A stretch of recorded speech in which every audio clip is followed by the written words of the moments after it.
வணக்கம் மக்களே, டீ வாங்க. கப் சேனல் உங்களை அன்புடன் வரவேற்கிறது. என் பொண்ணு ட்ரெஸ் பண்ணிட்டு ரெடி ஆகிட்டாங்க. எதுக்காகனா இன்றைக்கி அவங்க ஸ்கூலில் ஆனுவல் டே ஃபங்க்ஷனு. ஸோ அதுக்காக இவன் பார்ட்டிசிபேட் பண்ணுறா டான்ஸுக்காக.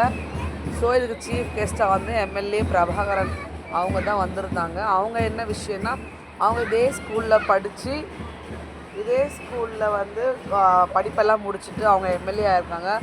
ஸோ அவங்க பேசின ஸ்பீச்லாம் கேட்டிங்கன்னா ரொம்ப சூப்பராக ஒரு எனர்ஜெட்டிக்காக இருந்துச்சு. என்ன படிக்கணும், எப்படி பசங்க சாப்பிடணுன்றது சீஃப் கேட்லாம் முடிஞ்சதுக்கப்புறமா அதுக்கப்புறமா வந்து டான்ஸ் பர்ஃபார்மன்ஸ், நிறைய ஒயிலாட்டம், தப்பாட்டம் இது எல்லாமே ஆடினாங்க. ரொம்ப ரொம்ப நல்லா இருந்துச்சு. இதில் ஒரு விஷயம் என்னென்னா, என் பொண்ணு வந்து எல்கேஜி. ஆக்சுவலாக அவளுக்கு வந்து கொஞ்சம் சீக்கிரமாக வந்து டான்ஸ் வைக்கலாம், ரொம்ப லேட்டாக வச்சாங்க. அது மட்டும்தான் கொஞ்சம் கஷ்டமாக இருந்தது எனக்கு. மற்றபடி dance, performance, annual day function எல்லாமே சூப்பராக செம்மையாக பண்ணியிருந்தாங்க.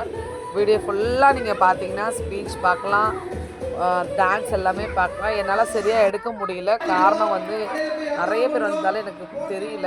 நீங்கள் வீடியோ ஃபுல்லாக பார்த்துட்டு கமெண்டில் சொல்லுங்கள். நெக்ஸ்ட் வீடியோவில் பார்க்கலாம். தேங்க்யூ, பாய். எம்டெக் பிடெக் படிச்சு நான் பிடெக் படிக்கும் போது மெட்டீரியல் சயின்ஸ் ஒரு பேப்பர், மேடம் பேர் மங்களம் மேடம். அந்த மேடம் சொல்றாங்க, எப்பா நீ இந்த சப்ஜெக்ட் பாஸ் பண்றதே கஷ்டம்ன்றாங்க. அந்த பாடத்தில் என்னோட மார்க் 100க்கு 97 மதிப்பெண்கள் அந்த பாடத்தில் எடுத்தேன். மேடம் என்ன சொன்னாங்க, நீ பாஸ் ஆகிறதே கஷ்டம்னாங்க. பிடெக் படிச்சு வெளில வரும்போது 88% மார்க், 100% அட்டெண்டன்ஸ். எம்டெக் படிச்சு வெளில வரும்போது 91% மார்க், 100% அட்டெண்டன்ஸ். யாரு டோட்டல் எவ்வளவு மார்க்? 55%. முயற்சி பண்ண என்ன பண்ண முடியும்? மார்க் எடுக்க முடியும்.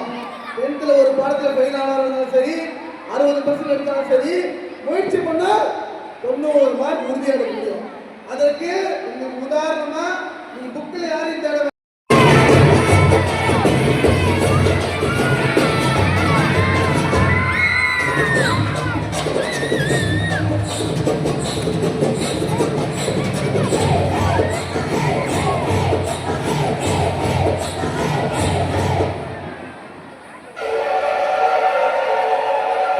Thank you.